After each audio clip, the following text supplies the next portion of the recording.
it's inspired me and it's helped me form my weird style of music. So yeah. Weird. I like this. I like this word. I am victorious!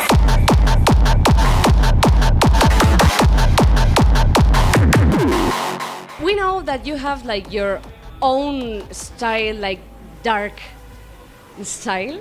Yep. What is the thing that makes you inspired Yep. for create these types of sounds? For me, I really started listening back to hardstyle back in the early days, like the early 2000s, and back then it was a lot darker. It was way more underground, but also just the way tracks are structured and just the general feeling of it. A bit more funky, a bit more like playful, a bit more, and of course dark as well. So that really influenced my sound. I don't really like to go away too much from the core of my sound, the history of my sound. So, of course, I still I experiment and that, but I think the signature I've developed will always stay with me. And but not only that, I do listen to other genres. Yeah, just this collection and range of all the different artists and genres I've listened to over the years. It's just it's inspired me and it's helped me form my weird style of music. So yeah. Weird. I like this. I like this word because I don't think that is weird. It's like like a bit different. A bit different, but unique. You know. Unique. Yeah, exactly right.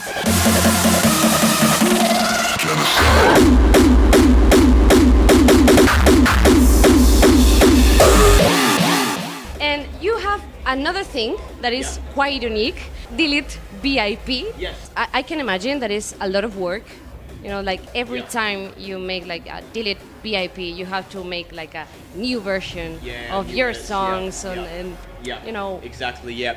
You're very right, it is very time consuming. It was a challenge for me, so I just wanted, a new challenge and also a way to just keep things fresh, you know, constantly take my tracks and give it a new spin. You know, the last year, I slowed down a little bit with making the new edits because I had so many. But this year I'm gonna revamp it again and make a lot of new stuff and hopefully bring it outside of Holland a lot more because I've mostly just been doing it inside of Holland. So you never know, maybe in Spain one day that would be really cool. So it'd be really awesome.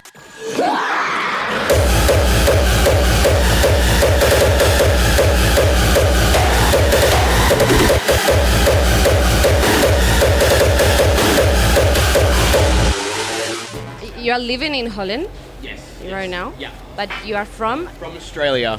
Yes, I'm an Aussie. So yeah. So I moved 6 years ago now, or maybe almost 7 years. Yeah, almost 7 years ago now. 2014. Yeah, the first 2 years were a bit me just kind of finding my feet outside of Australia because it's so far away, and Europe is so different to Australia. So, but now I'm really settled in. I really love it. Not only Holland, but just Europe in general. So, of course, love to be here in Spain. All the people all over, especially here, but also in the other European countries, are very passionate. But Holland is where it's really big. It's where it grew. It developed there as a genre, and it's the homeland. So for me, it was the right thing to do to move there and to start a proper career.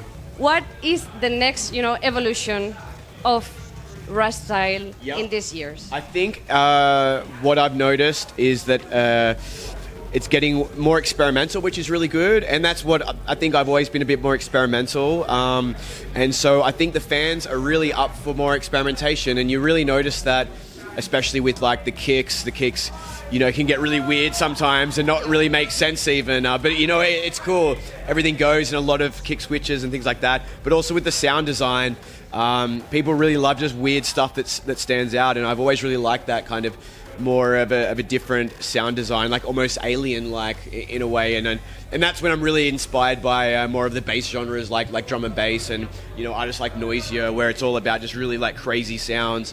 That as well, like bringing in other genres. You really have a big guys like Warface doing that really well, like bringing in, especially in the breaks, like having different genres coming in, and blending it really well, and and then of course, you have like Sub-Zero Project, which started that kind of like sci style trend, and I think that might have been the turning point where people were like, okay, we really like to hear something different, and so I think experimentation is really the thing now. But the other trend for Rory, it's also getting faster, and up-tempo hardcore is getting more popular, so that's also another thing, that it's getting faster in a way, and also on the euphoric side, they're also getting a little bit more raw, like with the kicks, especially.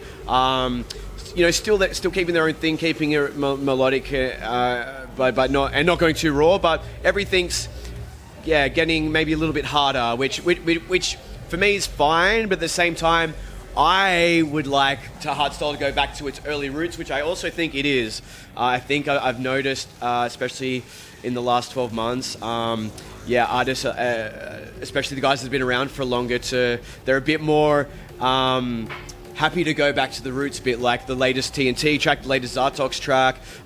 You really hear it like it's like full gated old style, which is really my thing, and that makes me really excited. I always say that the thing for me is I like diversity, yes, diversity, that's the word, everyone had their thing, yes, definitely, and yes. if everyone had their thing, everyone is happy. Exactly, for me, that's very true. I think, especially compared to other genres, not to diss other genres, but hardstyle, I think every artist has way more uniqueness and their own signatures than other genres I know. I'm a big fan of a lot of other genres, and I'm always listening to trance and drum and bass, and a bit of house and all the subgenres. Dance music is very diverse.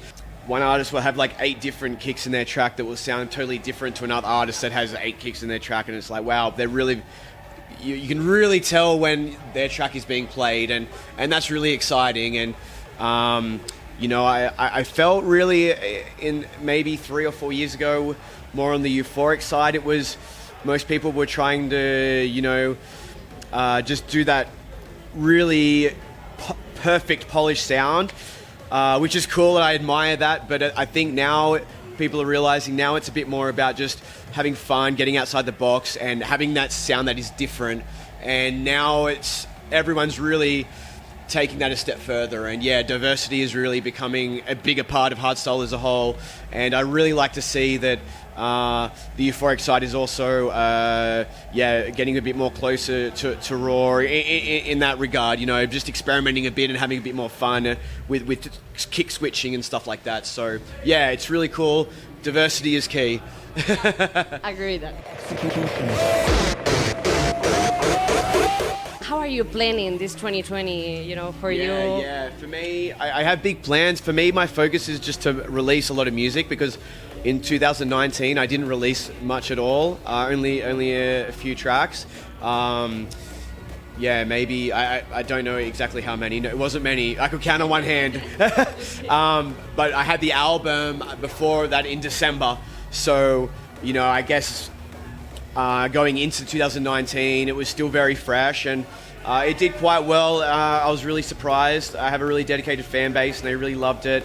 And I've been able to, play that album quite a lot, and I still do play the tracks quite a bit. Although right now I have a lot of new music, which I'm focusing on. 2019 was more about a bit more of a break for me, and taking a step back, because I did burn myself out actually, and I needed to just take a step back and just work on me mentally. And now it's really about just music. Like, that is really my focus. Not going to mess around, just release music, and just try to have a big year and really give music to my fans, because they deserve it, because they've been very patient with me. So it's going to be a big year. From Spain, we wish all the best for you. Thank you so much. Thank you. Hope we can achieve everything you want. Thank you so much, and thank you guys for your support. And it's great to be here in Madrid at the legendary Fabrik, and I'm going to rock with you guys, and we'll talk soon. Thank you so much. Thanks for having me.